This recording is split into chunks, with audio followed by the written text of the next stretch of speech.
berpikir secara masak, baik secara akal, pikiran, intelektual maupun secara batiniah. Dengan doa yang kusuk pada Tuhan Yang Maha Esa, akhirnya dipilih Desa Solo sebagai pusat kekuasaan.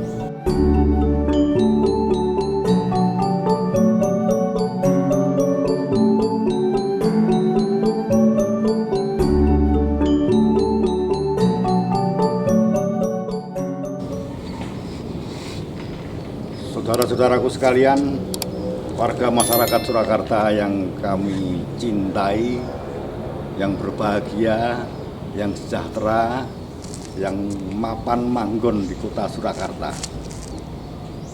Saya akan mulai dengan sebuah cerita. Kartosuro bedah, sehingga terpaksa Pakubuwono, Sinuwun Pakubuwono II terpaksa lolos dari Kartosuro dan mengungsi di Watu Kendeng, Ponorogo. Kartosuro diduduki oleh Sunan Kuning. Tapi tidak berselang lama, Sinuwun Pakubuwono beserta dengan prajuritnya dibantu oleh Cakraningrat dan beberapa prajurit kompeni mampu merebut kembali Kartosuro.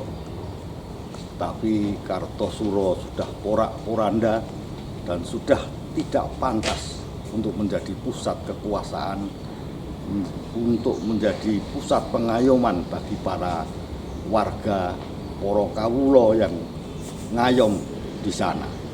Oleh sebab itu, Sinuwun Pakubuwono II minta supaya pusat kekuasaan atau keraton dipindahkan, dan beliau minta menuju ke timur. Lalu dia mengutus beberapa Nayaka Praja, termasuk di dalamnya salah seorang Belanda, Ockendorff, untuk mencari tempat yang paling tepat untuk membangun sebuah keraton baru. Ditemukan 3 tempat, Sonosewu, Kadipolo, dan Desa Solo. Setelah dipikir-pikir secara masak, baik secara akal, pikiran, intelektual maupun secara batiniah, dengan doa yang kusuk pada Tuhan Yang Maha Esa, akhirnya dipilih Desa Solo sebagai pusat kekuasaan. Sejak saat itu, Desa Solo menjadi pusat kekuasaan, menjadi sebuah kota, menjadi sebuah wilayah yang merupakan pusat bagi pertumbuhan masyarakat, tidak hanya di Surakarta tapi di seluruh Pulau Jawa, mungkin Nusantara. Oleh sebab itu, Surakarta tetap menjadi barometer bagi perkembangan, pertumbuhan, molak-maliking kahanan di seluruh Nusantara. Itulah mungkin yang menyebabkan Solo sering disebut sebagai barometer bagi perubahan-perubahan yang terjadi di Indonesia, di Nusantara.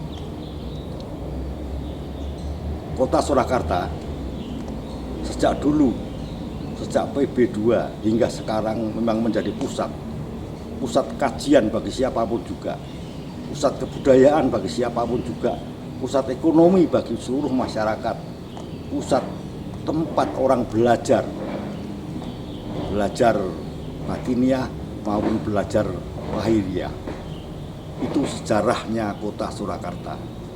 Dari sejarah itu, kota Surakarta terus menapak maju hingga tahun 46 muncul yang namanya pemerintah daerah kota Surakarta, karena tahun 45 itu Indonesia menyatakan merdeka dan semua pusat-pusat kekuasaan yang ada sebelum Indonesia merdeka menyatakan bersatu padu menjadi NKRI, Negara Kesatuan Republik Indonesia, dan itu sudah diakui oleh beberapa negara meskipun Belanda belum mengakui.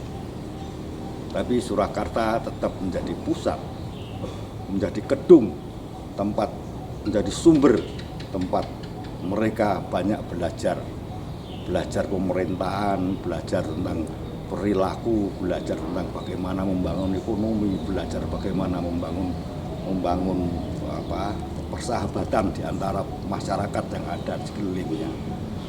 Dari sejarah itu saya kira kita bisa belajar sangat banyak, dan sekarang kita mengerti bahwa Keraton Kasunanan Surakarta Hadiningrat masih ada, masih magrong-magrong. Puro Mangkunegaran masih ada, masih magrong-magrong. Tapi kita sekarang, masyarakat Kota Surakarta sekarang kurang begitu memperhatikan, kurang begitu mendayagunakan bagaimana dua pusat kekuasaan, dua pusat tempat pembelajaran yang luar biasa itu dimanfaatkan untuk membangun kota kita yang tercinta yang bernama Kota Surakarta. Saya berharap ke depan pemerintah daerah Kota Surakarta, pemerintah provinsi maupun pemerintah pusat bisa menoleh lagi, bisa melihat sejarah lagi bagaimana Keraton Kasunanan Surakarta Hadiningrat dan Puro Mangkunegaran bisa dihidupkan sehingga mampu untuk menyumbangkan sesuatu yang barangkali sangat berharga untuk kemajuan khususnya Kota Surakarta umumnya untuk seluruh Indonesia. Saya pikir itu sangat penting dan sangat mungkin itu dilakukan. Selamat siang, sampai ketemu di episode berikutnya. Terima kasih.